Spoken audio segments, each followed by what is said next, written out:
અને હવે અન્ય સમાચાર વિશે વાત કરીએ તો બનાસકાંઠાના ડીસામાં વાસણા દૂધ મંડળીના મંત્રી પર હુમલો કરવામાં આવ્યો। સાધારણ સભા પૂર્ણ થયા બાદ એક ટોળું ધસી આવ્યું અને હુમલો કર્યો। ભાવ વધારાને લઈને વાસણા દૂધ મંડળીમાં સાધારણ સભા યોજાઈ હતી અને જેવી આ સાધારણ સભા પૂર્ણ થઈ કે અંગત અદાવતમાં એક મંત્રી ઉપર હુમલો કરવામાં આવ્યો છે। અંગત અદાવતમાં દૂધ મંડળીના મંત્રી પર હુમલો કરવામાં આવ્યો। પોપટ ભરવાડ નામના શખ્સે ડેરીના મંત્રી પર હુમલો કર્યો હોય તેવી માહિતી છે। જોકે ઇજાગ્રસ્ત રસિક જોશીને સારવાર માટે હોસ્પિટલ ખસેડવામાં આવ્યા છે।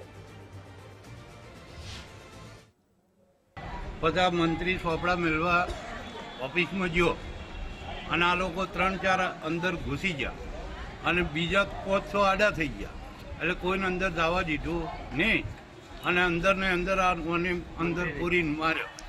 કામગીરી પૂરી કરી અને હું એજન્ડા અંદર ડેરીમાં મૂકવા જતો હતો તિજોરીમાં, એટલે પોપટ ભરવાડની ચેડથી આયા ઝૂંટાવા એજન્ડા બુક લેવા, એટલે અહીંયા આપીને એજન્ડા બુક ના આપી એટલે મને પોપટ ભેમા ભરવાડ, બાબુરમુ ભરવાડ, ગોકળ મફા ભરવાડ, જય પોપટ ભરવાડ, નવગણ પોપટ ભરવાડ, મોહન ગફુર ભરવાડ, એણે મને લાકડીથી મૂઢ માર્યો, છાતીના ભાગમાં, માથાના ભાગમાં, મૂઢાના ભાગમાં।